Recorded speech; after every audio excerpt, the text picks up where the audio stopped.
Hi, my name is Peyton Cook and I teach the Sunday drawing classes at the Ann Arbor District Library. It's a wonderful class that we normally meet in person, but right now we are just going to be doing these video lessons, and this class is offered as a partnership between the Ann Arbor District Library and the Ann Arbor Art Center, both located downtown Ann Arbor.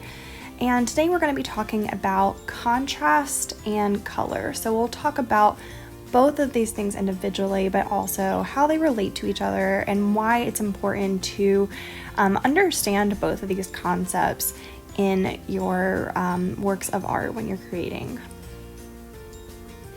So a lot of times when we think about contrast, we just think about black and white, but there's so much more than that. And we're going to be thinking about it not just in black and white, but also with color. So I want to first just talk about the color aspects of it to understand fully what color is and the properties of color. So hue, if you've ever heard the term hue before, it's referring to the name of the color on the color wheel. And so we'll talk about those in just a minute. And then value is referring to the relative lightness or darkness of a color. And then intensity or saturation, those are pretty interchangeable words there, is the relative purity of a color. So when you think of a color that is not saturated or not intense, that would be referring to more of a duller color, for example. So this diagram is really helpful. The one here on the circle design here on the left is referring to the idea that colors have a relative value when they are at their most intense. So color value is really important to note, because if you did, let's say, a painting of a I don't know, whatever scene you want to choose, and you pick maybe, let's say, red, blue, and purple, well, you're not really going to have that much of a difference between your color values when you're using them when they're most intense, meaning I'm not adding white or black to change the intensity and making it lighter or darker. And then here in the diagram B, this is showing that most colors can be seen in the full spectrum of values. So going from really intense and pure to a lot lighter here towards the bottom. So here, once again, we're able to see the colors and the values that they have, which is really helpful. So we see this color wheel here in full color range, and then we see a black and white photo of it, and so we can really tell the difference between the values, and so we can really see how some of those, especially the lower half is a little bit darker, the upper half is a little bit lighter, but there's a lot of similarities with the values.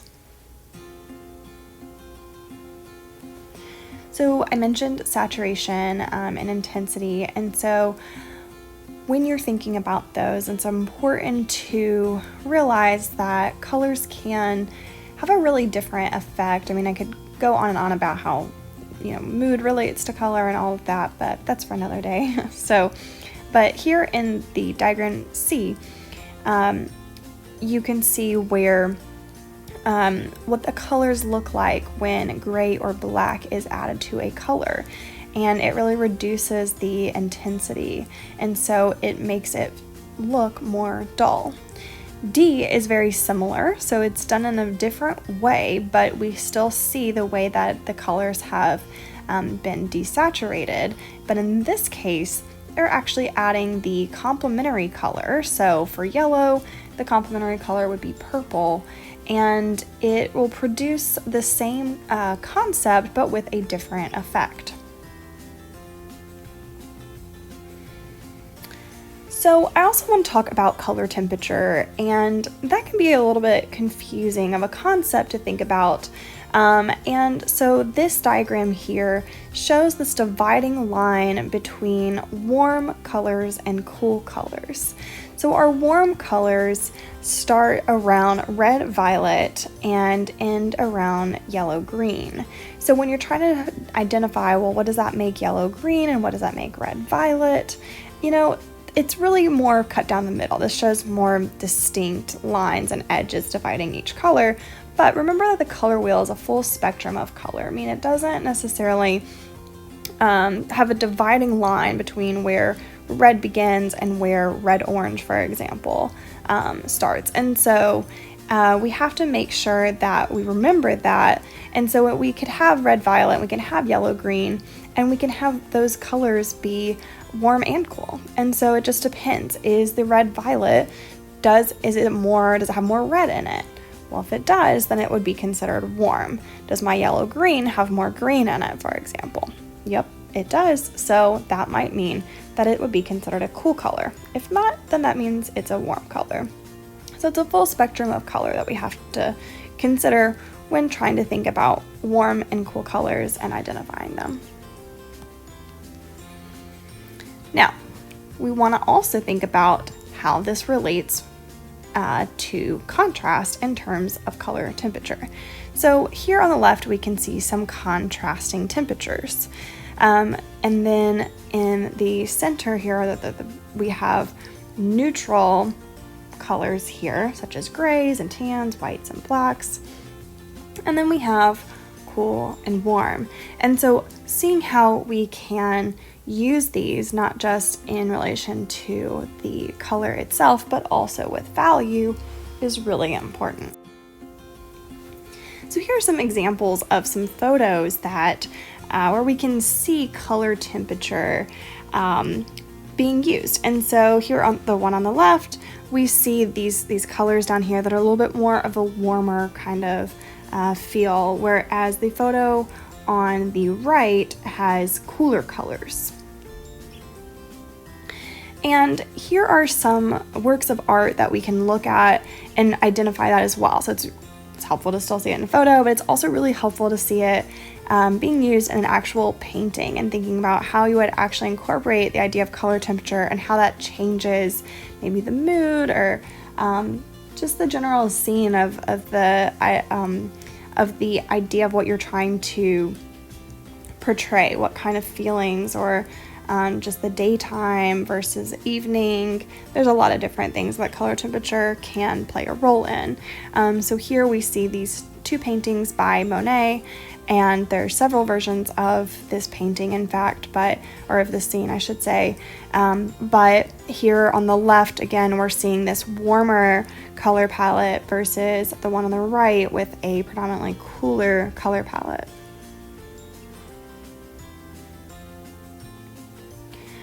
So to backtrack just a little bit about color, when we're referring to color and each of the individual colors, it's important to note which ones are primary, secondary versus tertiary colors. So our primary colors are those colors that can't be mixed. So if you're using paint, for example, you want to make sure that you have red, yellow, and blue because those colors can't be mixed.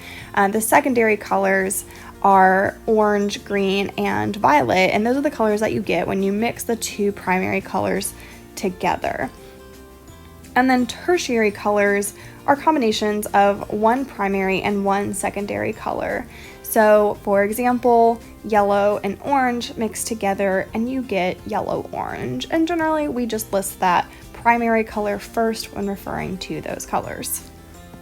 So here's an example again of just the primary colors, just the secondary colors, and here's a combination of our primary and secondary colors. Now, let's talk more about color schemes.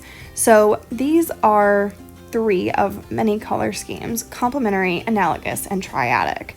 So we will talk about these today, especially as they relate to contrast. So speaking of which, complementary colors are going to offer the most amount of contrast of the color schemes, and that's because complementary colors are directly across from each other on the color wheel, meaning there's one on one side of the color wheel and one on the other, and those are the complements. And they are really great to use together, and because of the contrast. So they really have a nice, and they bring a lot of attention and interest to a work of art, or this could be even in an outfit, in interior decor, all sorts of different things. Analogous color schemes are colors that lie side by side to each other on the color wheel. So we generally think of these as, 3 colors side by side to each other, and they usually match kind of well just because they're so close to each other. So they're harmonious and pleasing to the eye for that reason. Triadic colors are also considered to be a really nice way of having a lot of contrast, just because you're getting a color from one side of the color wheel and just sort of, not necessarily directly across, but a little bit, one color from each side sort of. And so by doing that, it gives you a really nice sense of color, just because you have, again, one color from each side sort of. And so that gives you a nice variety while still having that contrast. So here are some examples of what these color schemes look like. I didn't mention monochromatic in that diagram, but this is a monochromatic color scheme, or a work of art that has a monochromatic color scheme. So a monochromatic color scheme is where you just have one color. So mono means one, chrome means color. So it's literally just one color and then values of that color. So meaning blue, for example, and then dark and light versions of blue. Here's an example of analogous colors where we see our red, orange, and yellow-orange kinds of colors. And then we have the complementary color scheme here on a painting by Van Gogh, and where we have the use of red and green. If you're wondering, okay, but I see some other colors, are they breaking the rules there? Well, for one, there's really no rules.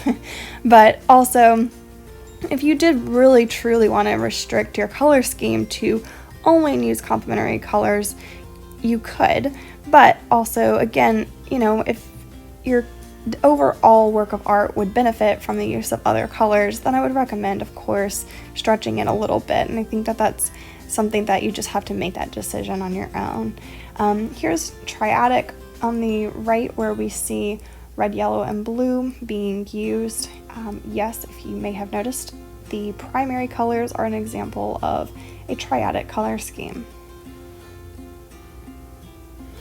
So I want to elaborate a little bit more on complementary colors. So this color scheme offers the strongest contrast than any of the other color schemes and draws the most attention visually to the viewer. When using this scheme in art, you would want to choose one dominant color and use its complementary color for accents.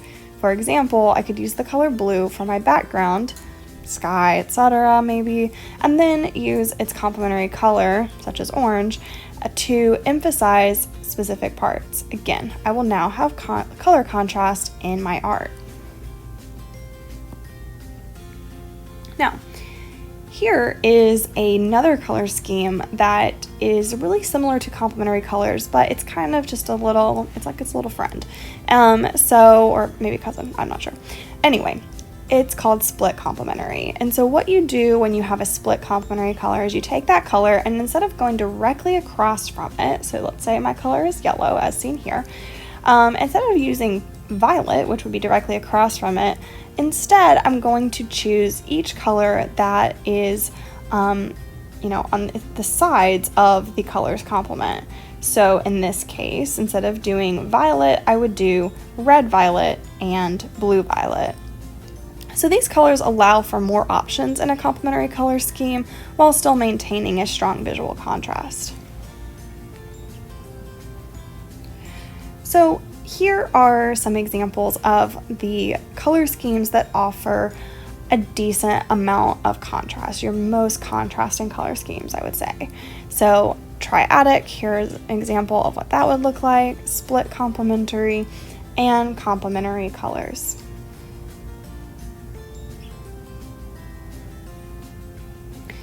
Now, again, we want to talk about contrast as it relates to color and value. So contrast is one of the principles of art, and it's defined as the juxtaposition of differences in order to intensify the properties of each. So artists will use contrasting colors to emphasize difference between two things. And it does not have to be just with color. You can talk about contrast in relation to a lot of different things, but pretty much anything, texture, shape, line, whatever, a lot of different things. But today we're just going to be focusing on color. So here what I want to show you is this middle value here of this kind of turquoisey aqua blue, right? So then if we go to the left, we can add more white and that will make it lighter. And then we can add more black or add the complementary color to the color and it will make it darker. So this is really important because we want to make sure that we know how to get the most out of our contrast. So yes, red and green, for example, will offer you contrast, but light red and dark green will offer you even more contrast because you are using and taking advantage of values as it relates to color and contrast. And value is the darkness or lightness of a color. So using a range of darker and lighter values will add contrast to a work of art.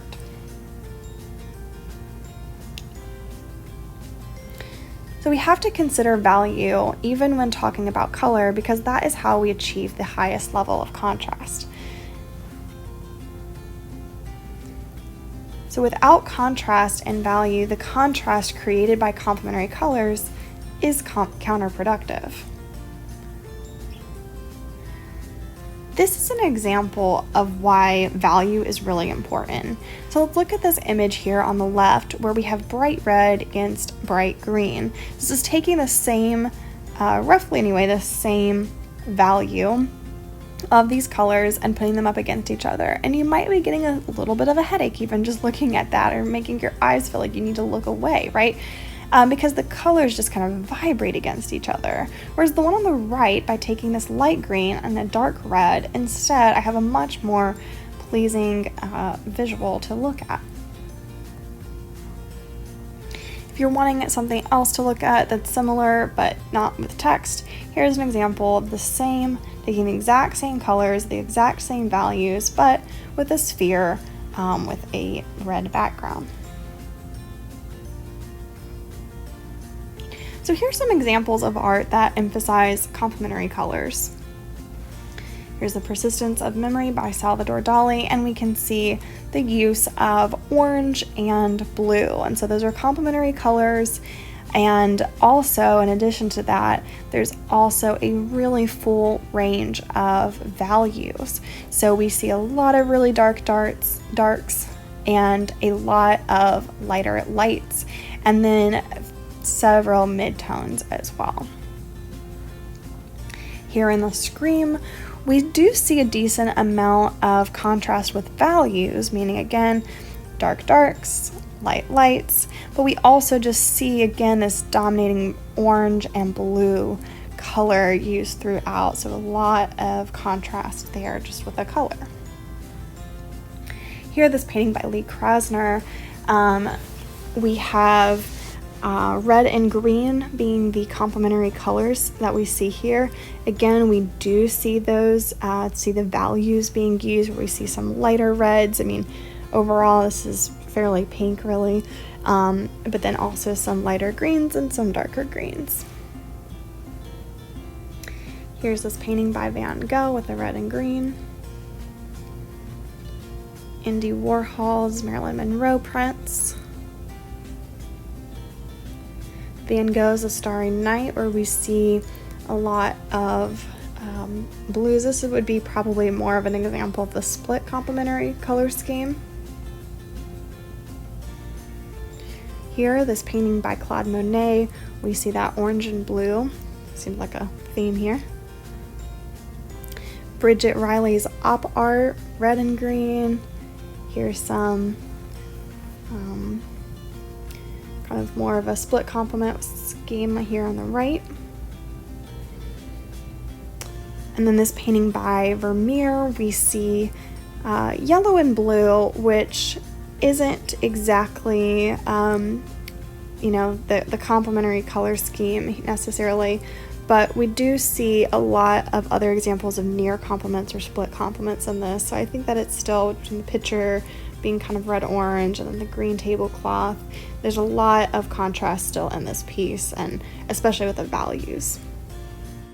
So for your art project, you can really use any medium that you prefer, whether that's acrylic paint, watercolors, oil pastels, colored pencils, whatever you have on hand. And I just want you to explore the idea of contrast and color, and I want you to think of a design, whether that's a quick little painting of an apple or something, or whether it's a landscape kind of like this, and I want you to paint essentially the same thing. So paint it one time using one color scheme that emphasizes contrast, and then paint it with the same design but with a different set of colors. So whether that's another set of complementary colors, for example, or if you wanted to do an example of a triad. So here I painted that exact same thing but with the triadic kind of colors, and so looking at the complementary colors, looking at split complementary, looking at triadic colors, but then also you can even just consider looking at it in terms of value. So here is an example of just looking at it with mainly a monochromatic color scheme, but really emphasizing the contrast between the darks and the lights. So it's really however you want to do it, but I want you to try to do the exact same painting a few times but with different colors. So again, here I just painted the exact same image, or pretty close to the same one, 4 times on one sheet of paper, but then I used triadic colors as well as monochromatic and complementary.